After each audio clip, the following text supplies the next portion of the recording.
Alright,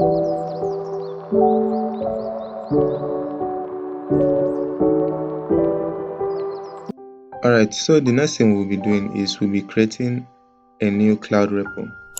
We're creating a new repository. Now, one of the benefits of creating a repository is that, if you're actually working on a project, it's saved on your local machine. So one of the benefits of creating a repository is that you get to push your project to the cloud. So if anything happens to your local machine, your project is very, very safe. Nothing is going to happen to your project. So we'll go ahead and create our new cloud repo. We'll name it let's say Git series time.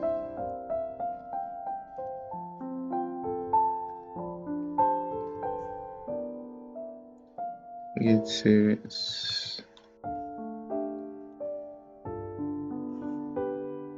You can go ahead and give it a description, but we'll just leave that like that.